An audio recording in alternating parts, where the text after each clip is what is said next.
ഇന്ത്യക്ക് വേണ്ടി ഇറാൻ ഒരു നീക്കം തുടങ്ങിയതായിട്ടാണ് അന്തർദേശീയ തലത്തിൽ നിന്ന് വരുന്ന പ്രധാന വാർത്ത. നിമിഷപ്രിയ എന്ന് പറയുന്ന നഴ്സിനെ വധശിക്ഷയ്ക്ക് വിധിക്കപ്പെട്ട യമൻ ജയിലിലായിരുന്നു.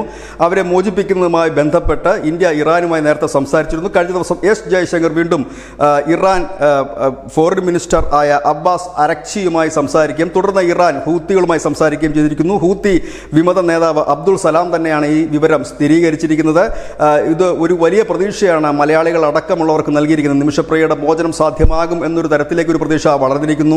കാരണം ഇന്ത്യക്ക് ഇല്ലെങ്കിൽ മറ്റു രാജ്യങ്ങൾക്കോ ഇടപെടാൻ കഴിയുന്ന ഒരു രാജ്യമല്ല യമൻ. കാരണം അവിടെ വിവിധ ഗ്രൂപ്പുകൾ ഭരിക്കുന്ന വിവിധ പ്രവിശ്യകൾ അടങ്ങിയ ഒരു സ്ഥലമാണ്. ഇവിടെ ഹൂത്തി വിമതർ അവരുടെ ഒരു അധികാര പരിധിയിലുള്ള ഒരു ഇടത്താണ് ഈ ജയിലും ഈ കോടതിയും മറ്റുമൊക്കെ. അതുകൊണ്ട് തന്നെയാണ് ഇറാൻ അവരുമായി അടുത്ത ബന്ധം പുലർത്തുന്നത്. കാരണം ഇറാൻ്റെ പ്രോക്സി സംഘടനകളാണ് ഈ ഹൂത്തിയും അതുപോലെ തന്നെ ഹിസ്ബുള്ളയും ഒക്കെ. അപ്പോൾ ഹൂത്തി വിമതരുമായിട്ട് ഇപ്പോൾ ഇറാൻ ഭരണകൂടം ചർച്ച നടത്തിയ വിവരം ഹൂത്തി നേതാവ് സ്ഥിരീകരിച്ച് കഴിയുകയും ചെയ്തിരിക്കുന്നു. ഏതായാലും ഒരുപക്ഷെ ഒരു വലിയ പ്രതീക്ഷ തന്നെയാണ് ഇതിൽ നിന്ന് നൽകുന്നത്. കാരണം വധശിക്ഷയ്ക്ക് വിധിക്കപ്പെട്ടു, ഇനി പ്രതീക്ഷകളൊന്നും തന്നെ ഇല്ല എന്ന്. പക്ഷേ ഇന്ത്യൻ സർക്കാർ കഴിഞ്ഞ കുറേ നാളുകളായി തന്നെ കേന്ദ്രം വളരെ ശക്തമായി തന്നെ ഇതിൽ ഇടപെടുന്നുണ്ടായിരുന്നു.